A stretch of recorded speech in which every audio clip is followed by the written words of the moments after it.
Howdy, folks, and welcome to episode 67. Tonight we're going to do a recap of this past weekend's gaming activities over at Wiley Games headquarters, where we had a March to Victory fundraiser. We did a May the 4th Be With You gaming event. So we're going to be talking about that and some other stuff that's happening coming up soon as well. Tiger Shadow in early and often as normal. Says a coffee, a donut, not Jay, and the crew. I love Thursdays. Well, the crew is a little thin tonight. I'm not sure. I know McMurray's not going to be on. He might be in the texture area here. But he's not going to be on screen with us. He's working tonight. Might get some of the other guys maybe to pop on. Maybe not. Don't know. We'll see. Chuck says, evening all. Dave Hall says, I'll be late, but I'll be there. Hello. Hello, Dave. Can't wait to see you here. Tiger Shadow comes back. Howdy, y'all. Bunkhouse here. Evening, everyone. And Reese says evening as well. So, exactly what happened this past Saturday? Well, a fair few of us got together over at Wiley HQ, i.e. Jay Wiley's basement, and we played 3 games of Fistful of Lead. We had 3 different versions. We had Starfighters, we had Galactic Heroes version 2, and we had Galactic Heroes version 2 Bigger Battles. And the games themselves were interconnected. We had hoped to have enough people there to play the games simultaneously, where I would be on one table and someone else would be on another table, and we would just stay there and play out our game. And then if something took effect on one table, it could directly affect or would directly affect what was happening on the other tables. Unfortunately, we did not have enough people there to do that. So what we did instead was we started with Starfighters, played 2 rounds. Then we went to the Bigger Battles game, played 2 rounds. Then we went to the Bigger Battles game and played 2 rounds. And then we reverted back to Starfighters and kept going. And what occurred, or what was supposed to happen, is the rebels were in the process of attacking a asteroid base that was providing a shield over a area on the planet below. And so the rebels had already landed a couple of squads on the asteroid base, but they were wanting to bring more on as support. So that's what the Starfighter game was. It was Imperials holding the rebels back away from the asteroid. Then in the regular Galactic Heroes game, we had the Imperials holding the base with we had 3 Imperial crews in place with 2 Rebel crews coming in, and if the Rebels had got the landing pods onto the base, more Rebels would have shown up. And then, of course, the Bigger Battles game was the Imperials holding the Rebels out of a particular compound that had some MacGuffin that they needed to collect. So it did not go well for the Rebels at all. Jay Wiley has put up a video, about a 30-minute video of a recap on his page, on his website, or I should say his YouTube page, his channel. That's a recap of all three games. We played for about 6 hours. We played for about 4.5, 5 hours because we did break for some food in the middle of it there. But it was a lot of fun. I played on all three tables. Um, there are some that played on one table but didn't play on the others, and some played on two but not on the first. Or it was pretty fluid on that, but had a lot of fun. Uh, I think the initial Rebel players played a little too cautious. They weren't aggressive enough, so um, they didn't get the landing pods into place early enough to truly affect what was going um, on the asteroid base. Because what they had to do is they had to get to the center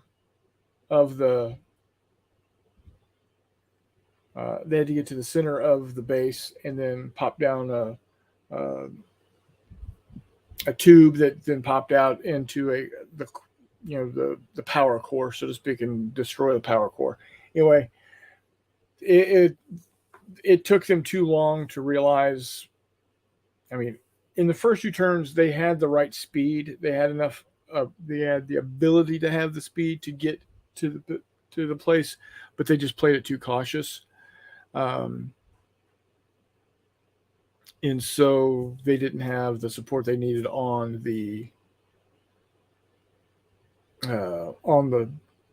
asteroid base, and thus the asteroid base was projecting that uh, shield around the compound, and you could walk through the shield, but you could not fly through the shield, and you could not shoot through the shield.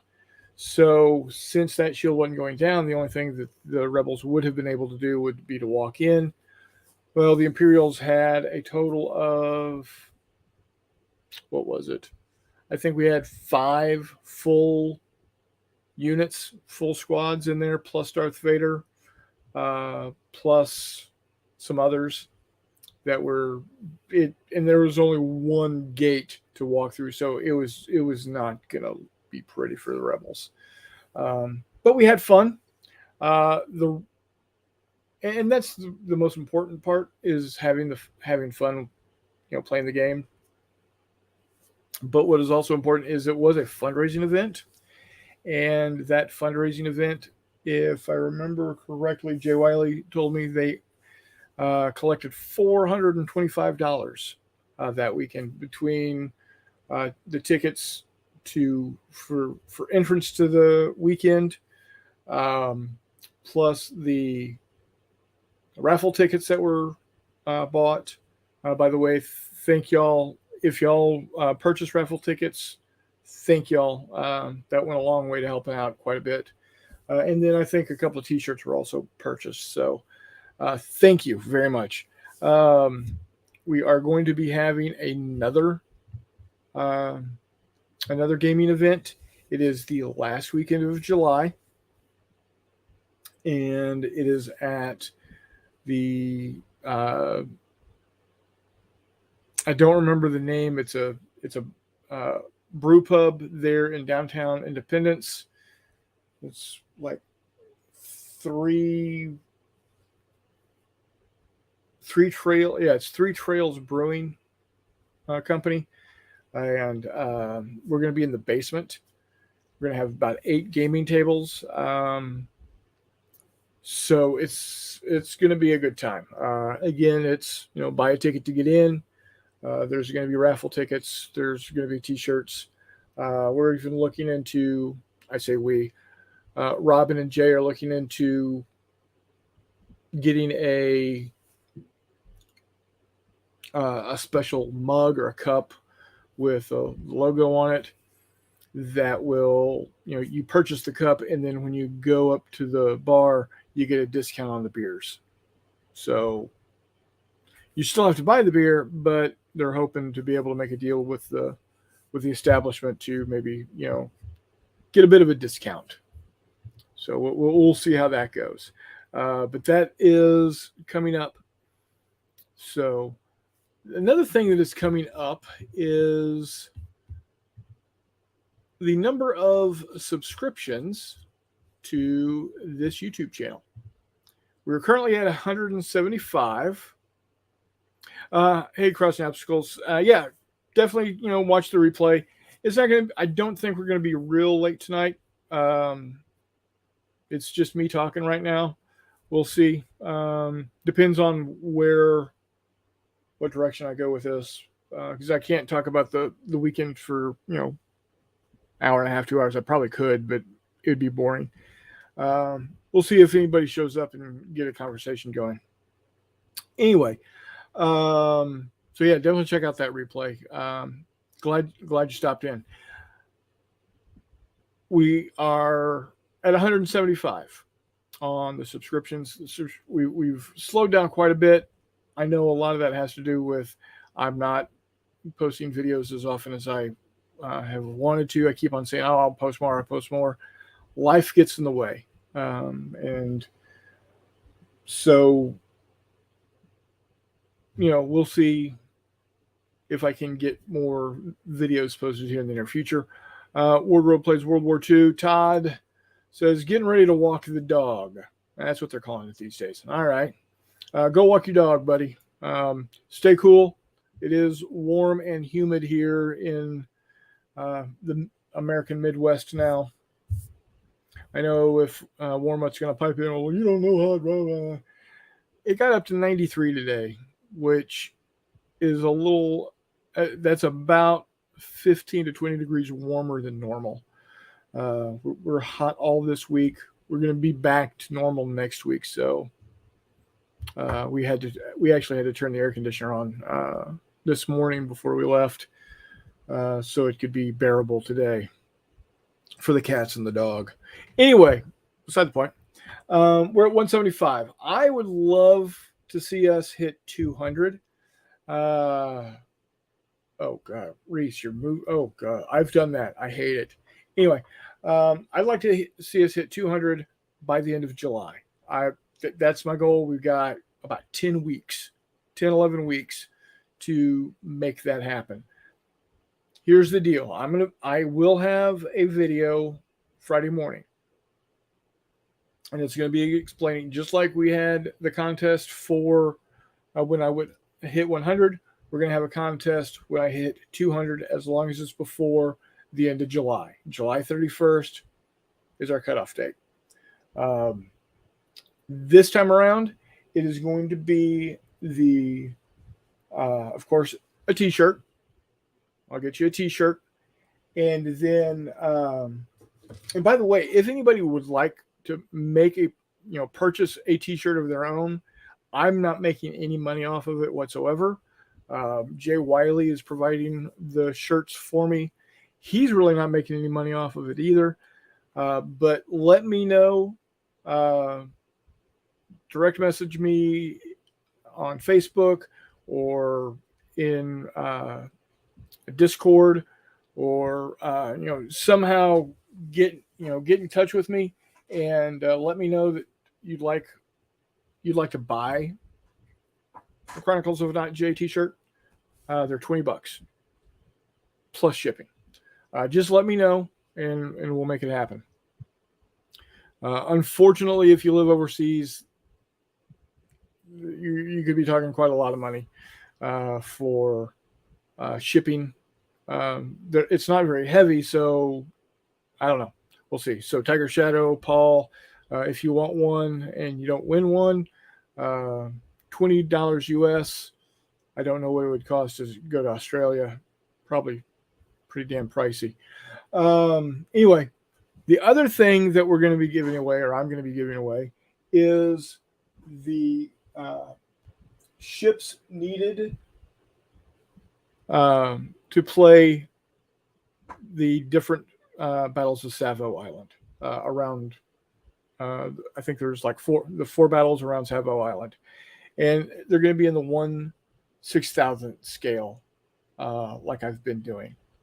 So I will paint them. I will mount them. All of the ships. I'll get a list of the ships that are going to be included. But yeah, you will have that's the giveaway this time around. A full set of 1/6,000 ships for battle. The battles are in and around Iron Bottom Sound for Savile Islands. So, and we might add some other stuff. Who knows? Because I have really been chugging along on getting things done with Ocean Thunder.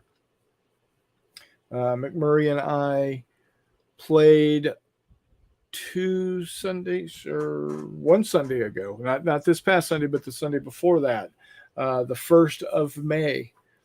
We got together one of the local gaming stores there in St. Louis and played Ocean Thunder. And it was the first time he had ever played it. He loved it. We're going to be doing it again last Sunday of May. We're going to get together and we're going to playtest some aircraft rules. So we're more than likely going to do something in the Pacific. Just because that's, yes, there was, aircraft involvement in the Atlantic, but really not much. I mean, yeah, you had the Swordfish attacking Bismarck, you had the Swordfish at Taranto. That's about it when it comes to air combat versus ships. So we will probably do something American versus Japan and see how that plays out. I am wanting to have Ocean Thunder ready to go, ready to publish in a year. So hopefully by my birthday, 2023, we'll have it ready to go. Either physically publish it and sell books, or sell as a PDF, or a print on demand, something. I don't know, but fingers crossed. My 30-plus-year-old baby will be ready to be born, so to speak. So, if anybody is interested, I would be more than willing to get you a copy of the working rules if you're interested in helping me playtest the game, because I would really love to have somebody that has never played Ocean Thunder before, and definitely someone who, definitely someone with me not being there to read over the rules and play the game and give me feedback. I'd be more than willing to do that for you. So hello, John. Thanks for joining. He's in the house with clinking champagne glasses. So got a lot going on there. Gaming wise, what's going to be happening here in the near future? We've got, let's see, again, we're looking at, I'll answer your question there in just a second, Reese. Of course, last Sunday of May, I'm playtesting with McMurray. Might get some other guys involved. My buddy Adam Jones is a huge naval fanatic. Might see if he can't get him involved. And then the July 4th weekend, we've got Jay's July Jamboree, my brother's invitation only gaming weekend. This is going to be the 12th edition, I think that's right. Where we all gather around at a local winery, and that's actually I believe it's an antebellum farmhouse. It's a farmhouse that was built prior to the Civil War here in Illinois, and we get to stay there for the entire weekend playing games all weekend. I'm planning on having Ocean Thunder there, as well as Con Sonar. If y'all haven't heard about Con Sonar, it's a modern Cold War ASW game, anti-submarine warfare, where both sides are submarine versus submarine, or one side is submarine, the other is submarine, surface, and aircraft. I just finished listening a couple of weeks ago to Red Storm Rising, and they've got quite a few scenarios in there that I would like to see if I can't recreate in the game. So originally, those rules were designed to be used with 1/700th scale models. That's, in my opinion, a little big for the size of the table that I normally run. So I decided to go to 1/3000th scale. So y'all have seen this one already. It is the Typhoon class Soviet missile sub. I also have a Kirov ASW helicopter carrier. It obviously hasn't been printed up yet, or painted up yet. It's been printed. So I got that. And then here is a Los Angeles class, giving you an idea of the difference in scale. There you go. Again, need to paint it up. I also need to come up with a new stand system. These not very good. I'm going to put. I think what I'm going to do is just get some. I've got some rods that are about this thickness. Get some milliput or Sculpey or something to put on a washer, and then jab that down into the bottom. Give it some weight so it's not so tipsy turvy. We'll see.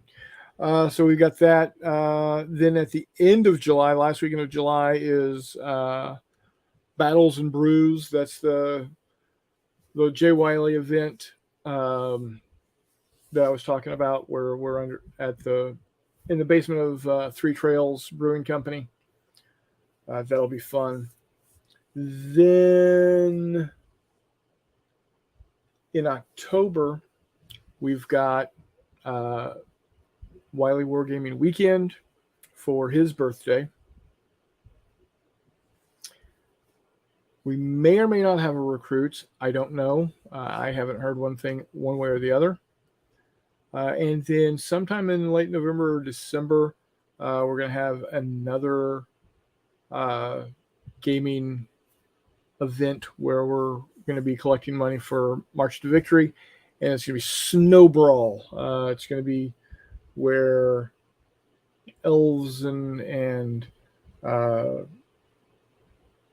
yetis and whatnot are going to be throwing snowballs at each other, Fistful of Lead style. So got a lot of gaming coming up. We'll and then I'm going to hopefully each month get with McMurray down in St. Louis and continue playtesting Ocean Thunder. Now, to answer your question, Reese, the gaming area can be whatever size you want. We played on a 4x6 table on a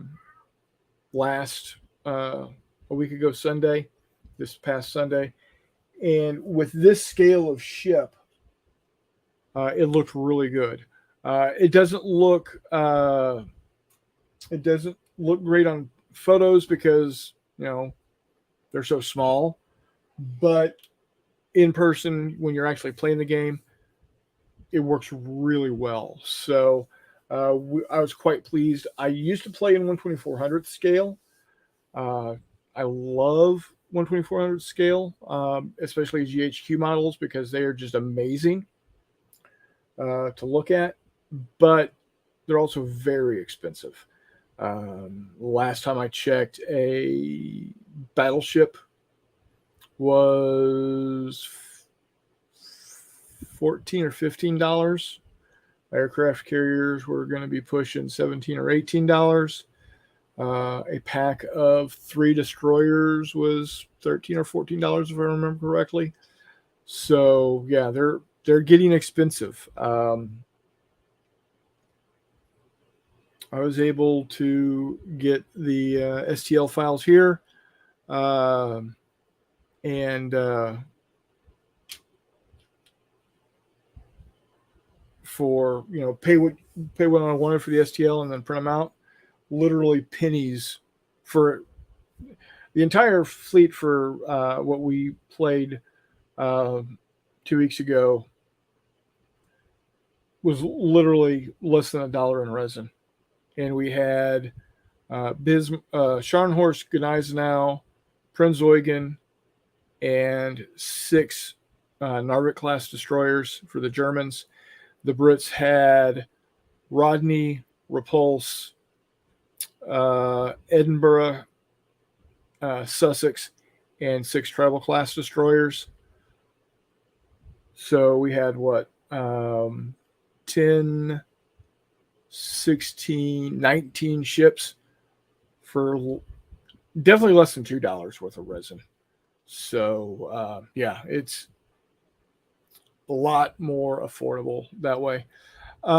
Reese, yeah, you have, if you're talking about the actual Axis and Allies board game, um, that's what I that's what my buddy Chris Copeland and I started with. When I first got a hold of General Quarters, the original version of General Quarters, um, to see if I even liked the game, to see if I even wanted to get into World War II naval combat before I bought a single model. We played with the Axis and Allies pieces. So yeah, absolutely. If I remember correctly, I've got your email address. I'll send you a copy. Let me know what ships you'd like to use. And if you just want to say, hey, I want to do American versus Japanese, I'll send you a couple of basics. So we can definitely make that happen for you. Because I would like for someone, again, with me not being there, figuring out how to play the game based off of the rules that I've got written. Well, hopefully they're good enough. If not, that's what I need to know. I need to know if they're good enough to publish and play right off the bat. I think they're okay, but again, the rules have been banging around up in here for the last 30 plus years, so I might lose something or miss something, I should say. Um, so other things of interest, of course, Star Wars always being on my mind. We've got Kenobi coming up in 16 days. 2 weeks from this Friday will be the new Obi-Wan Kenobi series on Disney Plus. That's looking to be exciting. If I know Jay, Wiley, and Steve, they will have models painted up and ready to go fairly quickly. So that'll be exciting. What else is going on? Warmutt's been talking. Warmutt and McMurray just got finished in April with a painting contest, kind of a painting contest, where they both painted Romans. Steve, yep, see right there. Steve said it right there. He will have them painted up and ready to go for whenever. And I'm hearing some ramblings now that they're going to be doing a Civil War painting challenge. That's the word I'm looking for. Challenge, Civil War challenge. I wanted to take part with the Romans. I could not get myself into painting Romans. I've got no desire whatsoever to paint Romans. I've got I probably almost have less desire to paint Civil War. But I'm gonna chuck in and see what I can do. Maybe we'll see. I don't know. Some other things that, of course, my brother and I have been working on our Kanji City with our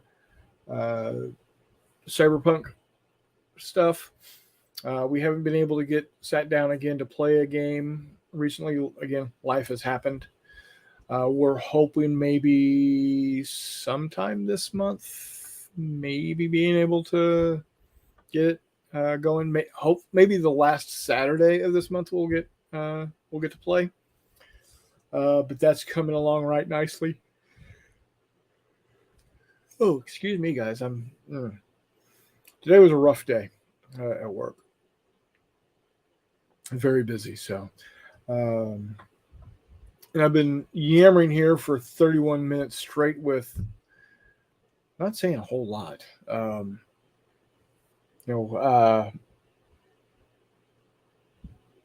Warmut says, I don't know how you're able to do it. Well, it helps when I've got some other folks here, but they've got lives outside of my world, and that's okay. What else have we been working on? Oh, we're working on maybe doing more with 10 millimeter War Master.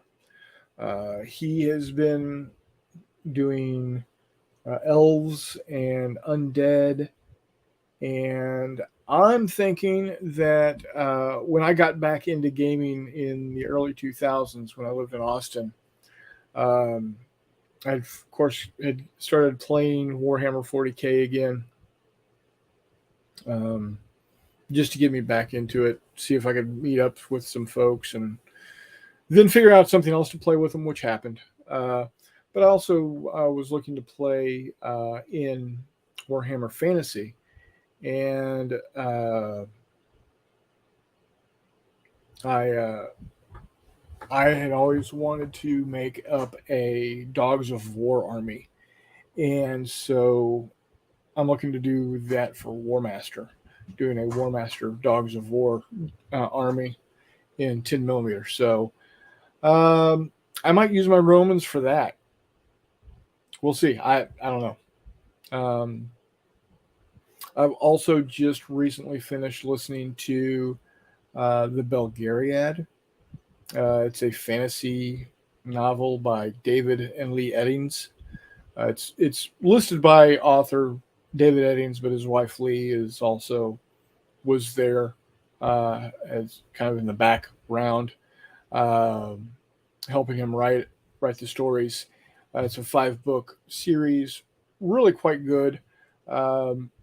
Well-developed characters. I'm going to be honest. I think the characters are much more well-developed than any character in any book Tolkien ever wrote. Tolkien makes great scenery. He's an amazing world builder. But in my opinion, the characters in the books are very flat. That's just me. Take me out back, shoot me in the head, what have you. But I still have never finished reading Return of the King. It just, I couldn't do it anymore. It was, ugh. Anyway, Paul Becker says War Master would be a great project. Yeah, so we've been. It's not a primary project. It's kind of a back burner type project. So, hey, there he is, Mr. Wardrobe. What's up, man? How are you, sir? How's the dog walk? Good. She did her business. Hey, and that's what's important there. Yeah. So good stuff. Yeah. And then Dave Hall says, "Oh, I've said absolutely nothing, but he just got here very late, and that's okay. That's okay." Hey, I got here late too. Yeah, but see, you have an excuse. I'm not sure if oh, I forgot. He did. He forgot. Yeah. No, actually, he didn't. He came in early, said, "Hey, I will be late, but I will be here." So, wow, okay. And I appreciate that. Chuck says, "Hi, Todd." Well, hi, Chuck. I just talked to those guys on another chat.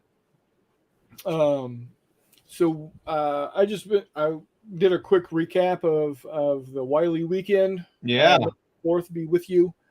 Cool. Gaming event, and then just talking about what kind of gaming events I've got coming up. Do you have anything planned or might want to do in the near future? Sorry, I'm looking for something here real quick here. Just a second. Sure. I don't know. No, take your time. It's all about you. No. Where the heck?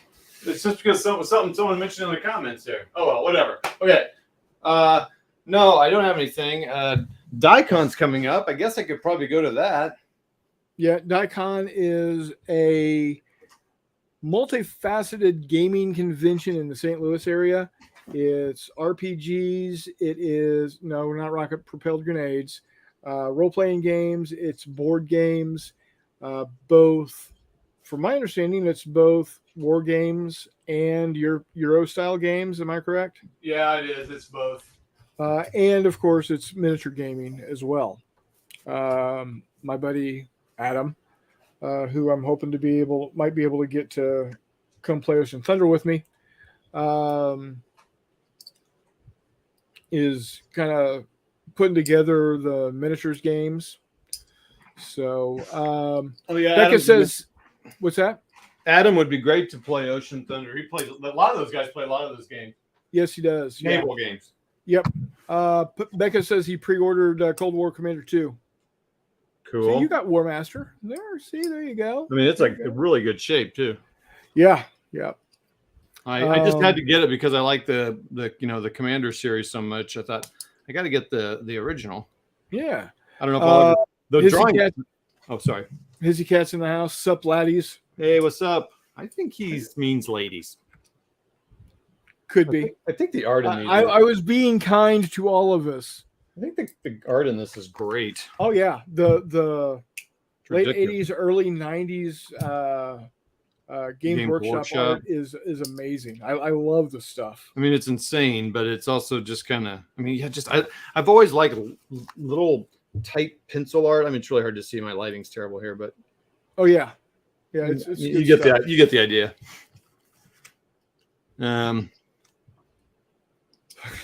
He says a little both, lol.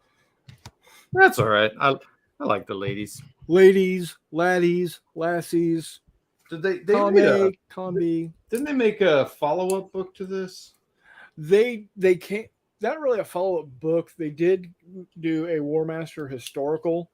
Oh man, I think I've told you that story before. I was in that game store that's in Overland Park, or I don't know. Yeah, Tabletop Gaming. Is that the name of it? Okay. Yeah. I was in there years ago when I was first into miniatures, and I knew I'd been there a couple of years, so I knew that War Master was the originer of the Commander series, which I just had got and kind of really liked. And they had it sitting there on the shelf, the historical one. Mm-hmm. And I was like, yeah, I should get that. Like, nah, I'll pick it up later. And then they like close their doors, and then I cannot find. Good luck finding that. Like it was one of the most hard things to find immediately. Like, and then it's stupid expensive. Like, like this wasn't that expensive. I found it. I don't even know where I found this, but it's such good shape. But man, that's a game I'm always like, dang it. But yeah. Chris Long, hello all. How's it going? Okay. He says, Paul, Todd, I pre-ordered Cold War Commander 2. So there you go.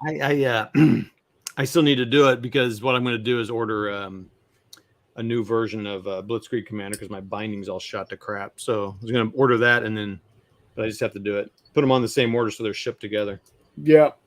Actually, let me know when you're going to do that, and I might order my Cold War Commander with yours and help split the cost. Okay. Well, if you want to do it, I'll just add to the order. So okay. Yeah, I guess we need to see if McMurray wants to do it too. Yep. I don't know if you liked it enough or you just use ours. John Longshore says, I have historical War Master stuff. Let me look. Send me your address. I couldn't care less about it. Oh. What? Hizzy Cat says, I ordered a pizza and it's cold today. The pizza's cold today? Or San Diego is cold today. Because it sure is flip not cold here. Like I said, in the Midwest. Very weird hot streak here. Yeah. John, are you? Okay, man. I think I have your email address. Let me check. Both. That's funny. Oh, no. Paul Beckett says, War Master Medieval is the hardest one to find now. Probably so.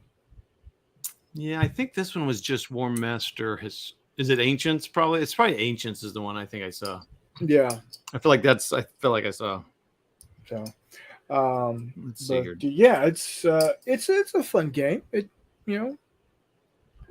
I'm doing it more for some nostalgia, Right. I've never played War Master. So, yeah, you have, just with tanks. Oh, sure. Now that we've got Paul and I think Tiger Shadow is still here. Paul, I mentioned this on Discord. I don't know if Tiger Shadow is on Discord or not, but yeah, my grandson, we this past Sunday after I got home from playing Star Wars all day Saturday, I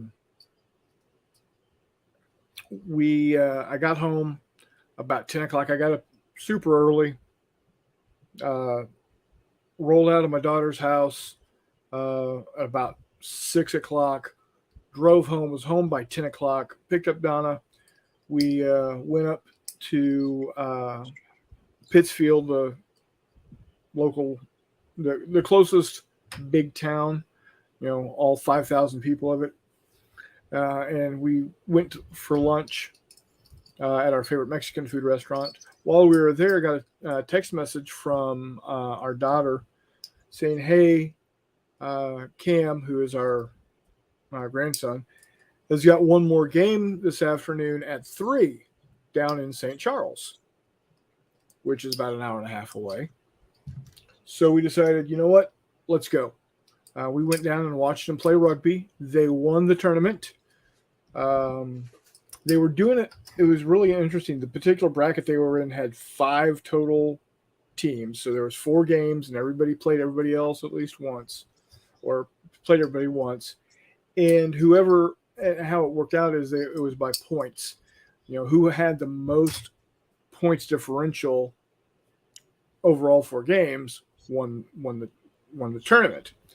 Well, by game 3, even if they had lost, there was no possible way for anybody to score enough points against them in the last game to be able to beat them in points. Wow.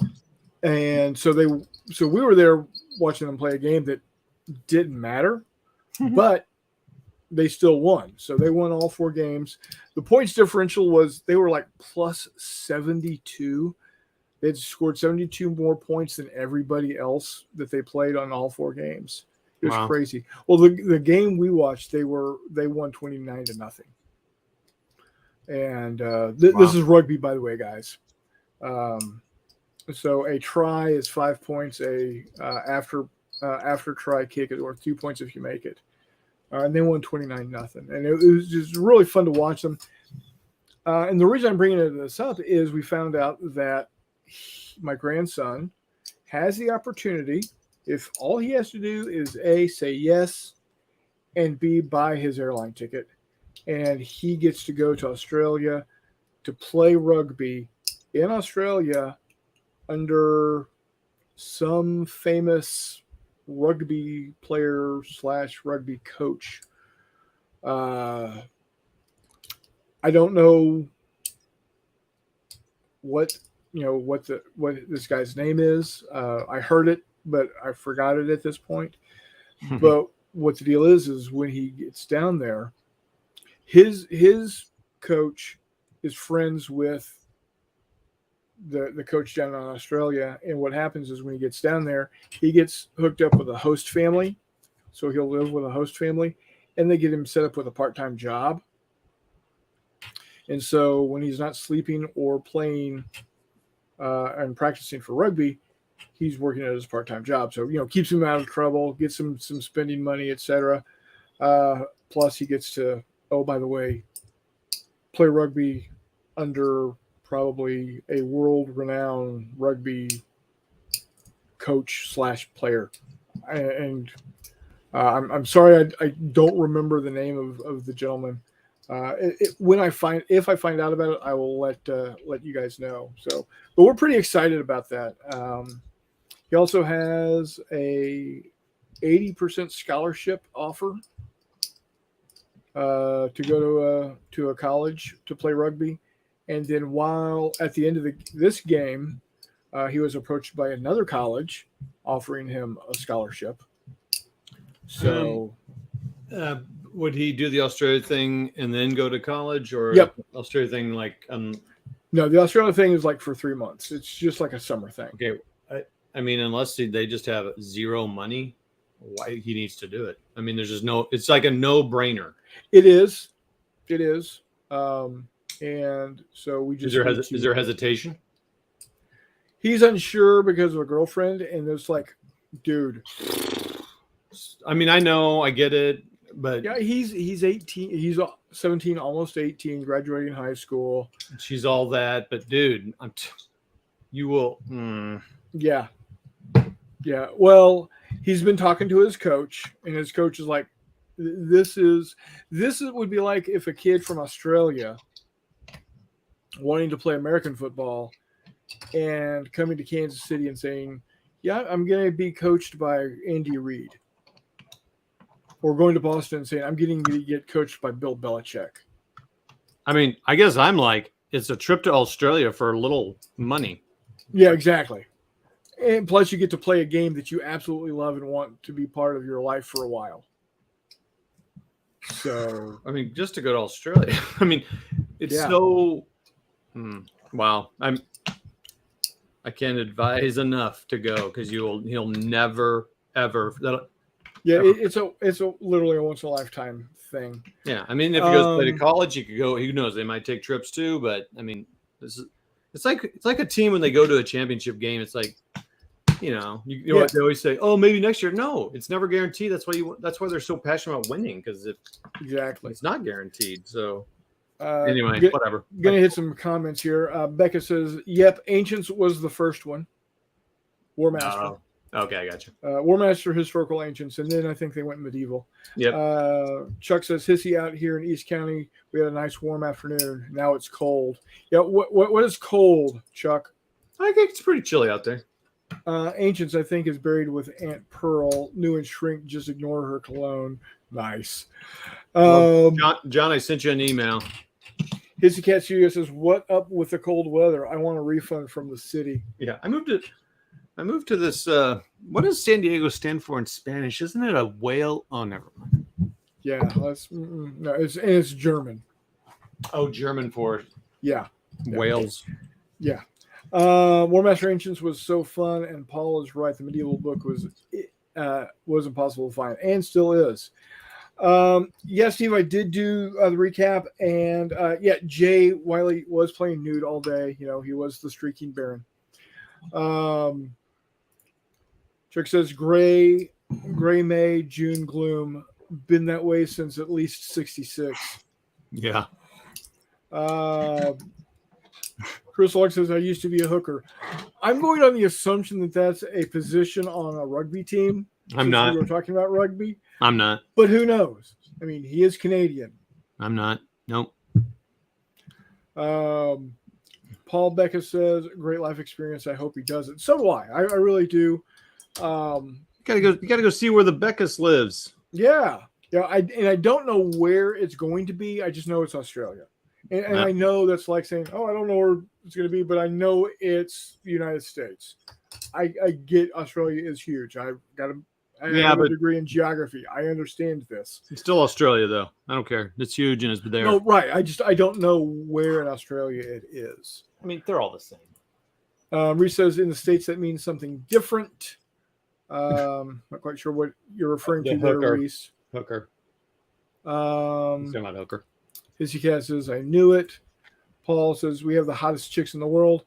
No doubt. I will not argue that fact. Air conditioning will fix that. I had a hooker header expansion chamber for my 1971 Yamaha dirt bike. Oh, there you go. So maybe he's a header. Hey-o. John said he answered back. Dang. He says it means best city. I don't think that's what it means. 50 Fahrenheit around 2 a.m. tonight. You know what? That's not bad. I would have killed for 50 degrees last night. We did our best to not turn the air conditioner on, and we did this morning after sweating to death last night. I got all the girls being the hooker. Only 2 states play rugby. The rest of us play AFL. Okay. American. That's Australian football. I take it. So, yeah, like I said, I don't know. That's interesting. Where, yeah, Australian football is like rugby, but not. That's interesting. Yeah, that's what I thought. I wonder. Well, we don't have time for him to type up the difference, but I'm curious what the difference is. But so, what are you doing the last Sunday of May? You there. Oh no, sorry. I just had you ask that. I was looking at this email from John, and then I just heard Lisa's pulling in. Last something didn't. So the 29th. Yes. The day before Memorial Day. Yep. I don't think anything's going on, but I have a note in here. But I think I'm free. If you are, mm-hmm. If you would care to, you can join McMurray and me at Miniature Market in Manchester and play some Ocean Thunder. What time? I think we start about. I think we started around noon or 1 or something like that. Okay. He says AFL is nothing like rugby. Oh, okay. Well, you say that. Well, it's not like it's like there a is an oblate spheroid that gets chucked around the field. But if I'm not, is Australian football played on the kind of an oval shaped field? I could be completely talking out of my ass. And John says lacrosse is nothing like either. True there. Although you can get desperately wounded in both or all three. At least in rugby, they don't have, weapons other than, their cleats and their fists. So, yeah. So, anything going? What are you playing board game wise? Are you still doing some ASL or? That starter kit scenario that I started ages ago, still sitting in that little drawer, and then I've got Autumn for Barbarossa, which is SCS, the easier standard combat series that McMurray and Hexie and I have played together. Not this particular game, but. So got that set up right now. That's what I'm playing right now. That I need to finish that starter kit scenario. It's a little discouraging because I did such a terrible job as the Americans. I'm just getting slaughtered, like losing it.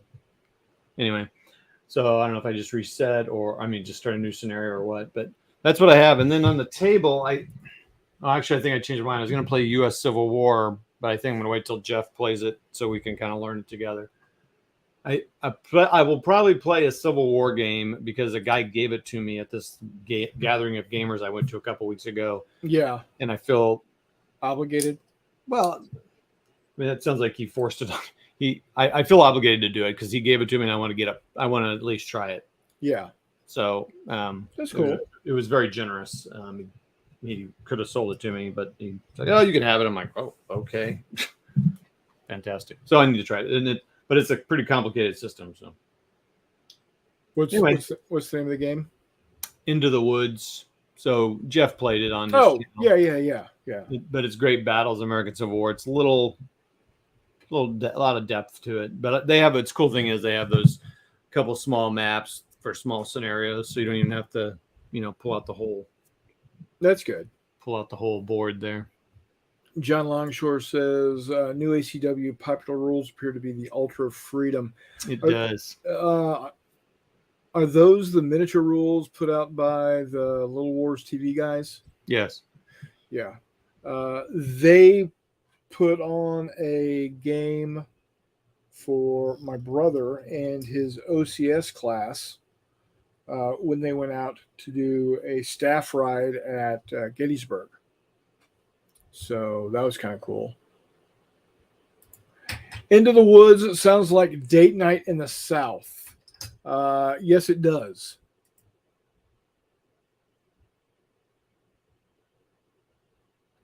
What is AFL link above? I'll put in Discord as well. Okay, thanks. Sorry, guys. My Into the Woods sounds like date night in the South. Oh, that's funny. Chuck says, put up empires and alliances. Next is Normandy 44. Very cool. For those, now is that done by the same guy that did Salerno 43? Yep. All right. And also the U.S. U.S. Civil War game that's out now, which is the one that's called U.S. Civil War. Yes. Okay. So he's a busy dude.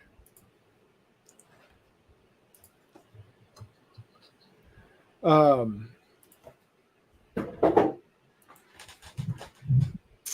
was going to say something and now I forgot. Oh, so those that might not have been here earlier, you, Todd, being one of them, we are at 175 subscribers. Cool. I would like to be at 200 by the end of July. Okay. So, just like we did for 100 by the end of 2021, we're going to do for July 31st, 2022. If we hit 200, we'll do a drawing, and the winner will, when we hit 200, the winner will win a t-shirt and all the ships in 1/6000th scale to play the 4 different battles of Savo Island. Painted, mounted, ready to go by me. And a copy of the beta Ocean Thunder.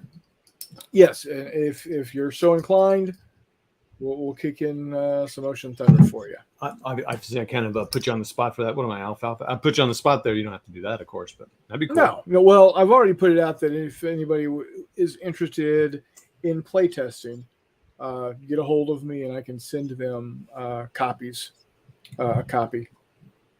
So that's cool.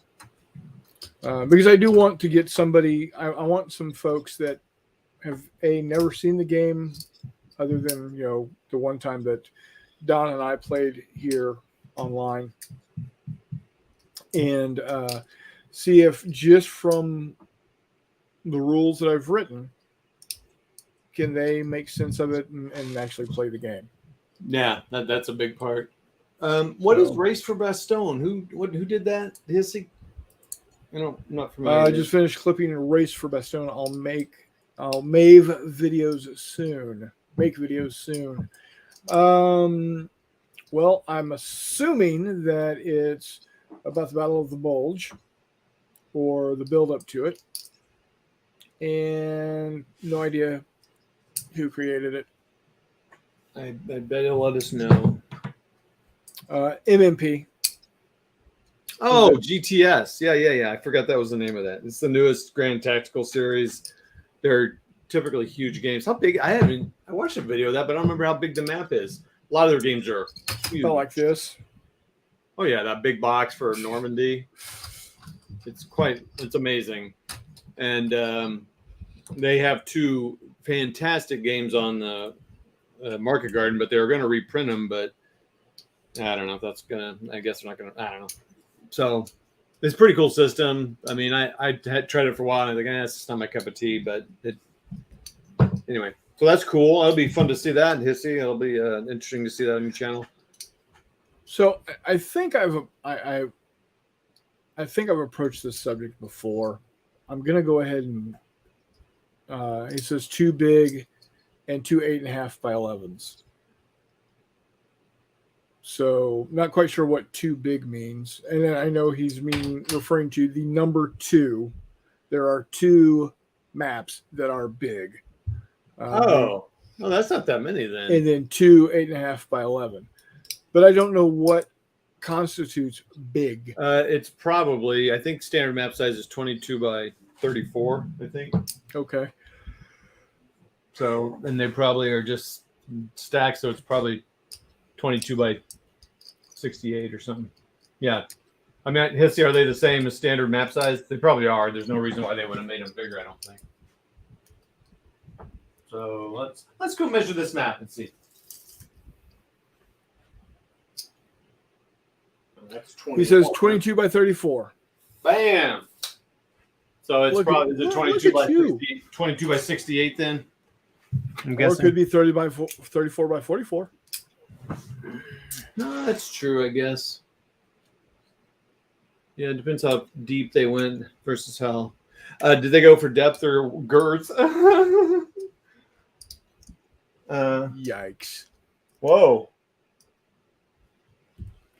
You're canceling lots of pre-orders. John says, I guess I'm getting MMP ASL Manila shortly. It appears to be shipping. They said it'll take about 6. Oh, so John, you're getting that? I went back and forth on that. Oh, I'd love to John. I'm deciding not to get that one. He says also GMT Stuka Joe's solo card system. And that's about it. Canceling lots of pre-orders. That happens. Hissy Cat says width. So they go for the girth. Okay. So yeah, John. So talk about a big game. That Manila game. So ASL. You can play it on that tiny board, right? Yeah. But then they have larger, like Red Factories, which is a bunch of maps combined. They have some big ones, but most of them are small. Well, I know, John, but it's like I think it's 4 of those maps. It might be 4 22 by 34 maps. And John's right. If you don't buy it because they don't reprint them, and then they go for a butt ton of money. So, I mean, imagine that, Chris. I mean, it's 4 of those standard maps, I think. So kind of like the 5 maps of Monte Lamar, which covers like 4 by 6. Yeah, like so. Can you imagine that in ASL where your counters are half-inch in your squad. Now there's a lot of scenarios. There's like 35 scenarios in the box, 5 campaign games, and of course a lot of the games take place on a small part of the map. So you don't have to set them all up every time. So it's good that way. But it's $100, and I'm like, I don't know. It's Manila. I can't decide. And it's going off pre-order like soon. I think, John, they said it's going to take 6 weeks to deliver because they sold 1,800 of them. So anyway, I don't know. I can't decide. They being Lock and Load Publishing, will be putting Volume 2 of World War 85 onto Game Found. Yeah, Game Found soonly. They just had our buddy the OG's new Approach to Stalingrad. Yeah, the Stalingrad game, something Harvest or whatever it is. Mm-hmm. They put that up there. Bitter Harvest. Yeah, Heroes of Bitter Harvest. They put that up, and they made goal in under 48 hours.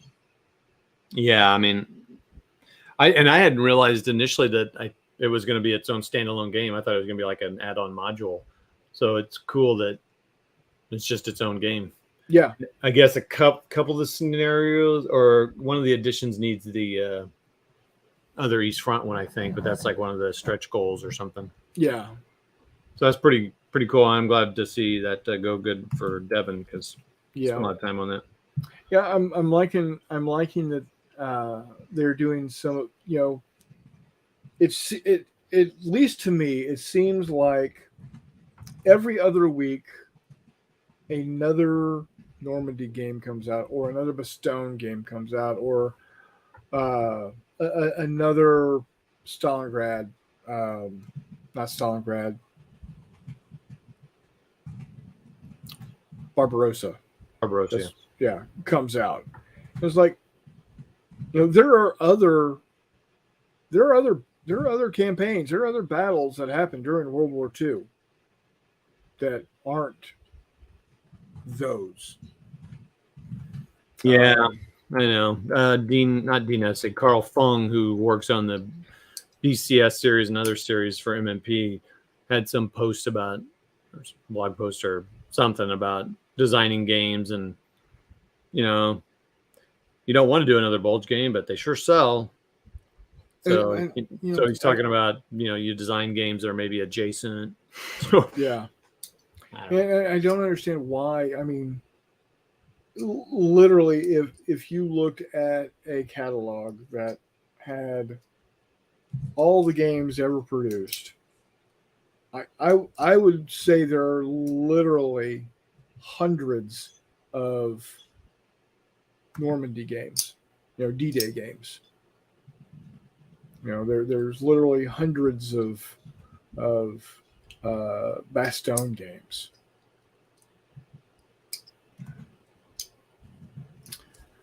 Let's see. John says, World War II and submarine games, you just can't crank out enough of those. Agreed. And Paul Becker says, knowledge, that's why. But see, it's not that difficult anymore. It's not that difficult to research other battles, other game, not games, other campaigns. It's not. It's you can if, and again, I'm a bit of a homer when it comes to the 36th Infantry Division and their escapades in Italy and the south of France. But you got the Texas Military Forces Museum down in Austin that's got the entire history of the 36th Infantry Division on hand, with people willing to do the research, either do the research for you or assist you with the research. I mean, they've got maps. They've got all, not all of, but a large majority of the very minimum, the very least, the regiment combat diaries, if not a lot of the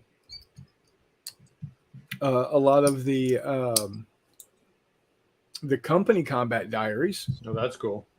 They've got a bit of write up on every single one of the Medal of Honor winners that they had.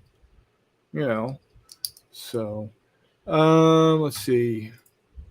I think it also has to do with the size of the battles.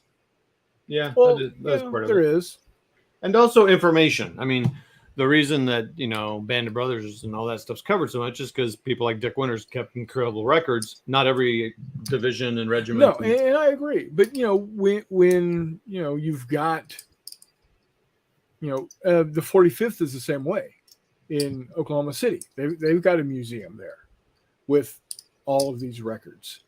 So it's, I think at this point in time, and I don't want to say laziness because it's not. They're not lazy.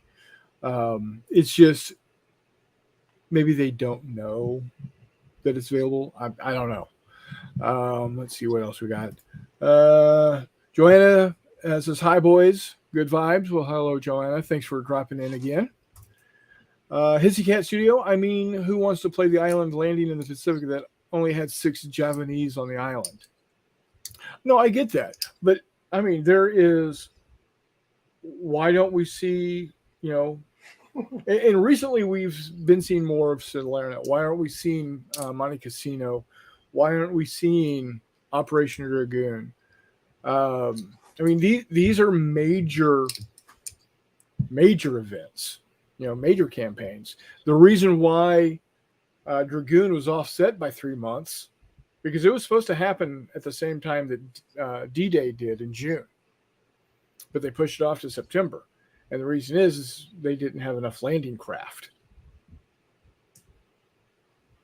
So, I mean, it's three American divisions and I believe a British division landed in southern France. So it wasn't 6 Frenchmen, holding off a company of dudes.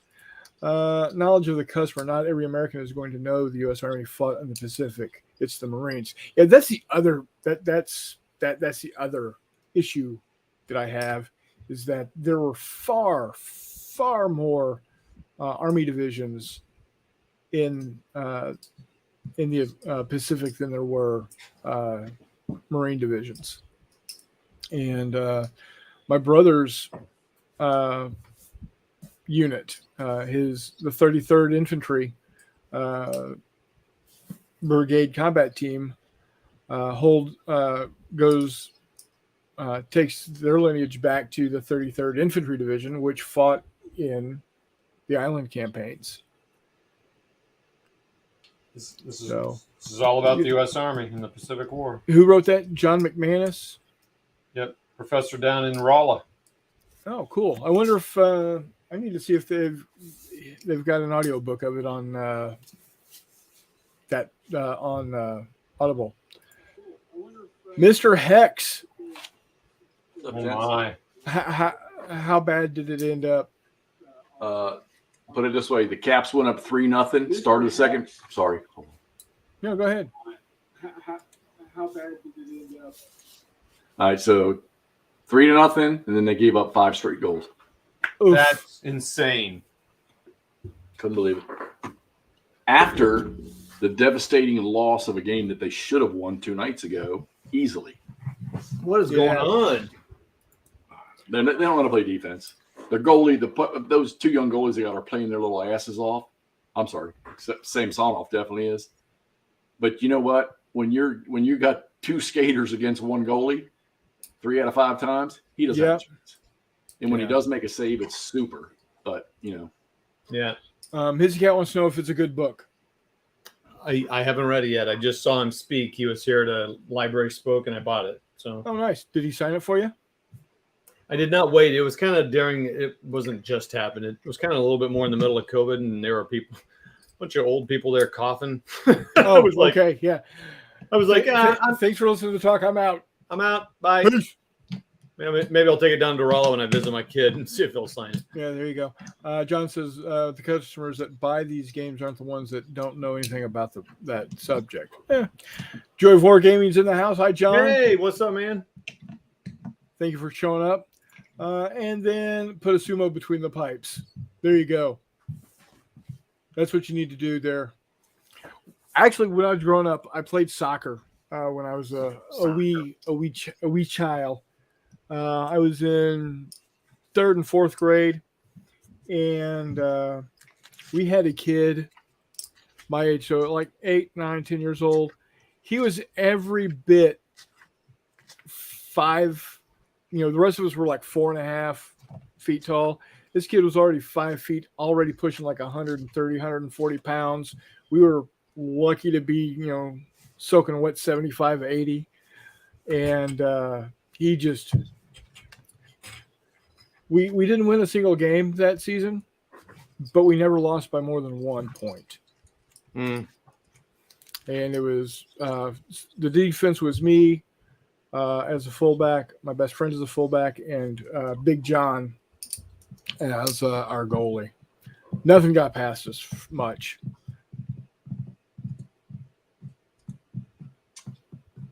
Oh, what a day. Indianapolis lost to the WHA Racers, and then Wayne Gretzky moved on. Last time I was a rabid hockey fan. Oh goodness. That's been a while. Okay, Or, and here, or as the kids say these days, it's been a minute. let's top the week off with this little catastrophe.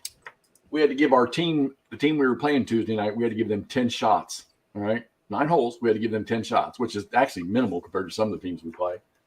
So on the 8th tee box, we come off number 7. Both me and my partner parred, and number 7's a tough hole, and they both double bogeys. So we only had 1 shot to make up. We're playing good. So we hit our tee shots out there in the freaking fairway, right in the middle, and I'm sitting right up on this ledge, looking perfectly at the green, and commenced to hitting 3 balls in the trees. Lost all 3 of them, and took a 12, and then birdied the 9th hole, and only lost by about 8. Oops. Well, you would have won by 2 then. Couldn't believe Silver it. linings, Hex. Could not believe it. You would have won by 2. You if you spot them 10 and they beat you by 8, you won by 2. Wow. I wish it worked that way, Chris. Math it, bitches. Poor Hexy. Hissy says he's a Sharks fan. And then we throw in elections. At least that came out good. All the bums I wanted out are out. There you go. There you go. So what have you been doing? Have you been doing any gaming? Yeah, Wilson's Creek. I'm about just over halfway through it. Are you liking it? Yeah, it's the same system as the Bull Run game I was playing.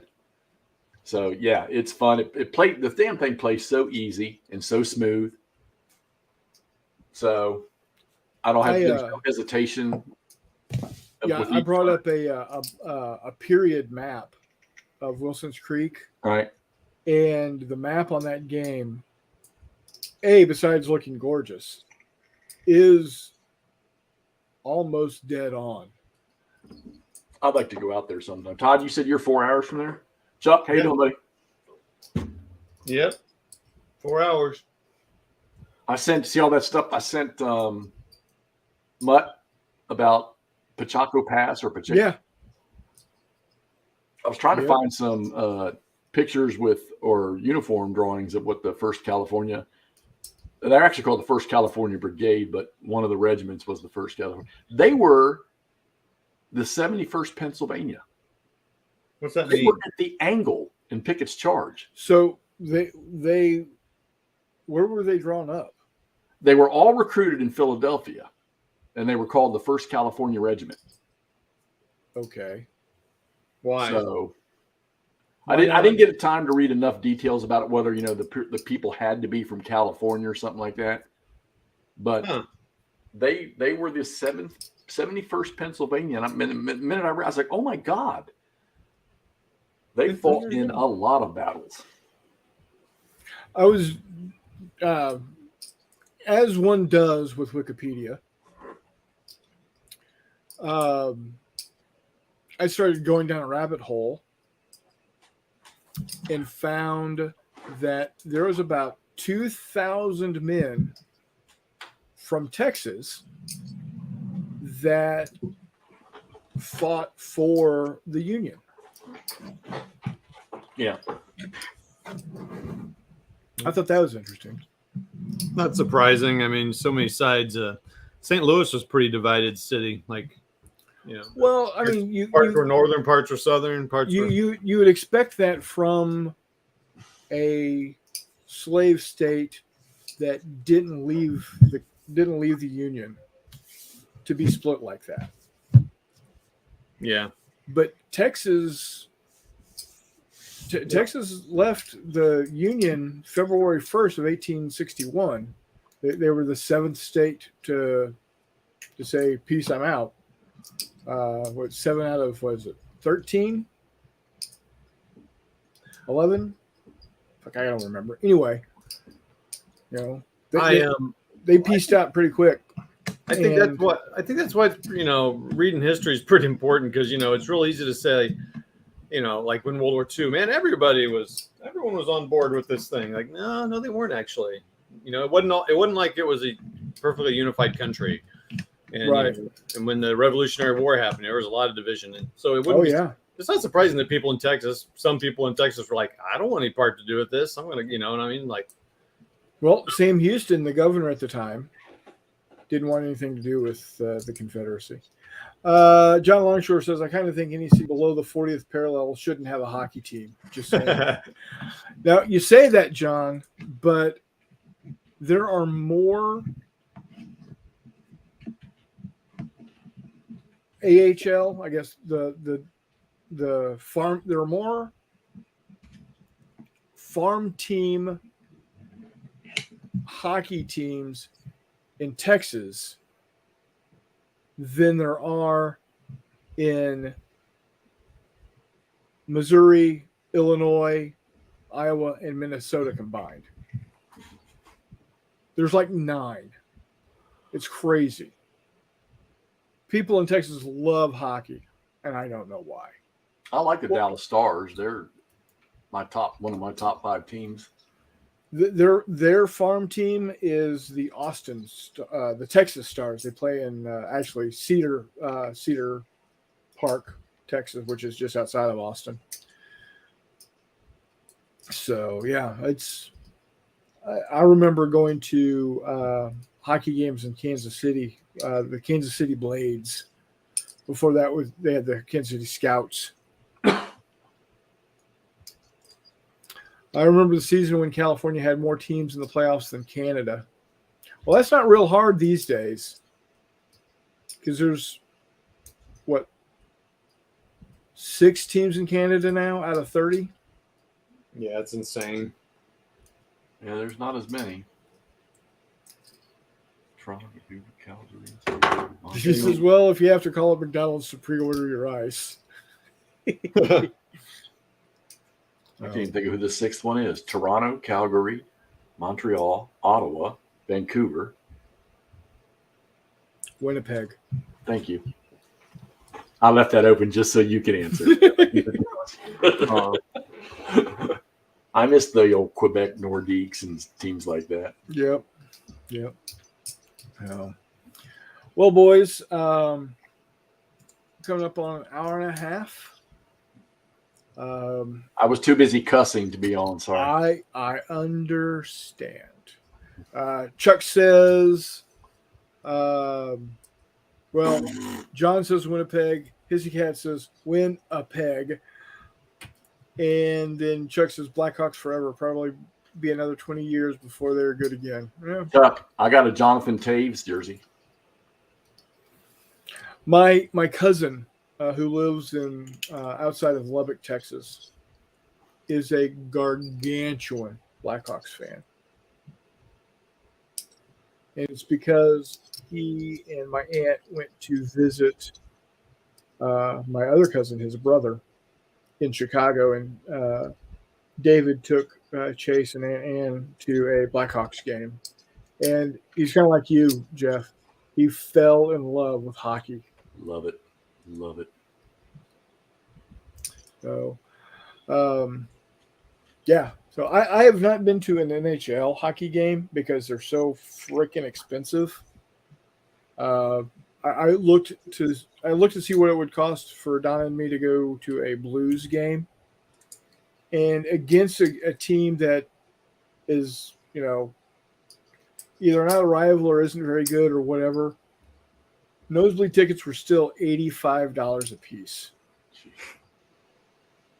If we wanted to go see them play like the Blackhawks or the Kings, or a team that was worth half a damn, it was going to be $150 a piece easy.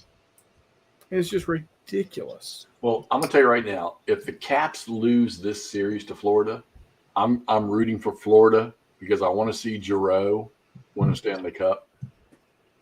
All the years he spent with the Flyers and never won a cup, and now he's down there with Florida. So if the Caps lose, I'm going to root the Panthers through this to the cup. All right. Steve wants one more recap. Okay, I will rehash that for those of you who weren't here. Apparently, Steve was one of them. Let me catch up these here. I actually went to one of the first Sharks games ever played, preseason game at the Cow Palace. And then Detroit Red Wings lived within a block from Joe Louis Joe Louis Arena for 15 years, never went to one. And then Becca says, I like hockey too. If it's on TV, I'll watch it. So, as a recap to my recap, this past weekend, we had the Wiley Games May the 4th Be With You gaming event. It was actually on June, Jesus, Mother Mary and the Mule. It was actually on May 7th. On Saturday, but close enough for government work, right? And we gathered up around noon, and we had 3 games scheduled. And if we had had enough people, we were going to play 3 games concurrently. We did not have enough people, and that's okay. So what we did is we started with the Starfighters game. Hissy wants to know why you're hiding from him and not playing World of Tanks. You know what, Hiss? I was on. I think I might have got on maybe a week and a half ago. I don't know why. I kind of jump. You know, I'm either playing that, and if I'm not playing that, I'm usually playing a World of Warcraft. But I was on there a couple weeks ago playing. I was trying to get 2 of my Soviet tier 9s to tier 10. Oh, there you go. And I just didn't get back on the next night for some reason. I don't know. It go through phases. You probably do too, I'm sure, though. So we played, the first game was Rebels coming to a asteroid belt. Or not. Well, it wasn't an asteroid belt, but there was a big asteroid that they needed to get some more troops onto. Of course, Imperials were wanting to stop them. The Rebels were not aggressive enough to start. We played 2 turns on the Starfighters game. The troop ships had enough speed to have gotten there, but they just kind of poked along in the back. It was like driving this daisy up in there. I don't know what was going on. Anyway, played 2 rounds of Starfighters. Then we moved to the asteroid base where we had 3 crews for the Imperials, 2 crews for the Rebels, and the Rebels had to get to the center of the base and then go down a viaduct to get to the central power supply of the shield generator that was putting a shield down over an area on the planet down below. Obviously, with 3 Imperial teams and only 2 Rebel teams, that wasn't going to be very easy. And we played 2 rounds there. And a lot of that was just positioning at first. Right. Then after that, we moved to the Bigger Battles game. And because the shield generator was still in effect, it was providing a shielding around an encampment for the Imperials that you couldn't fly into and you couldn't shoot through. So Imperials couldn't shoot out, Rebels couldn't shoot in. We kept about 5 squads in there, plus Darth Vader and some other. Moff Gideon was in there. Everybody else was out of that area. And one thing I forgot to mention on the first recap, we on the Starfighter game, we could make the decision to send 1 or more of our ships down to planet side to either do strafing runs or bombing runs. So both the Imperials and the Rebels decided to do that. We sent a TIE bomber. They sent a B-wing. And we bombed them hit one of their or a group of their squads pretty hard. They came in and did a strafing run. Didn't do a whole lot to us, but that was okay. My ATST got blued up pretty fast. Actually, all the vehicles got blued up pretty fast. All but one vehicle was completely gone after the first 2 rounds. We still had our hover tank that you see in Rogue One. We still had that out there. So after the 2 rounds there, we went back and played 2 rounds on the Starfighters table. They got a new commander in charge.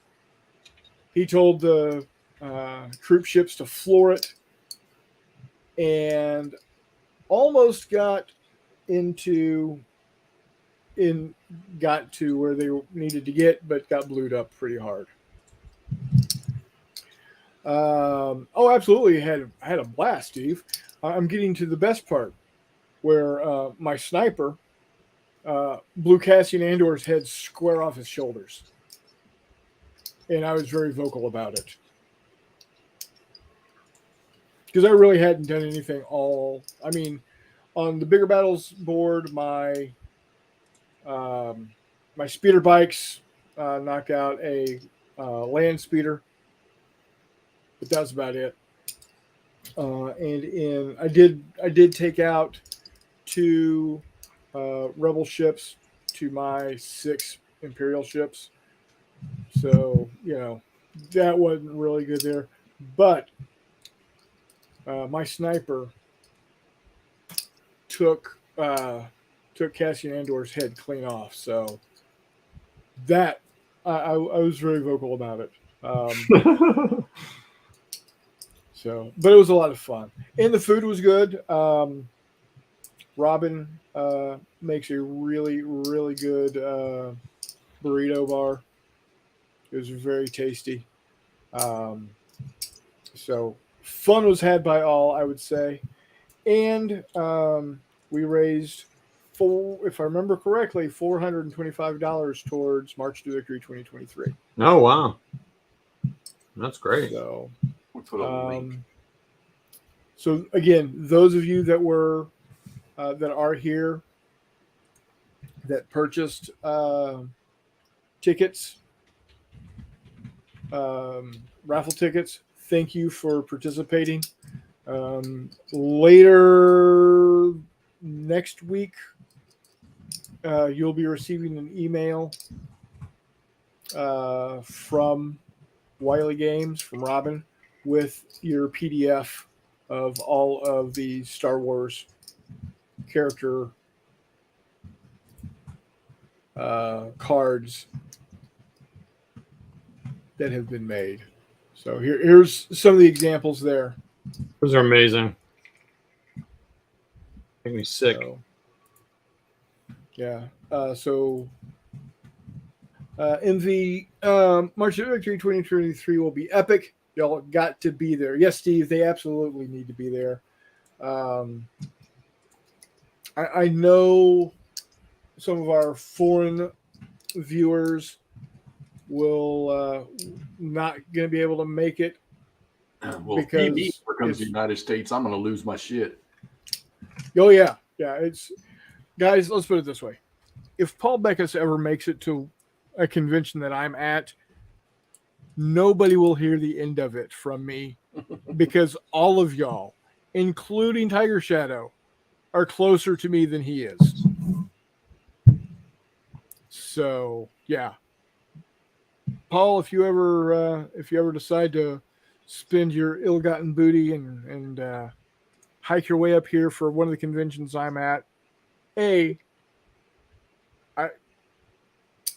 I'll be completely amazed that you're there because I would love to meet you in person.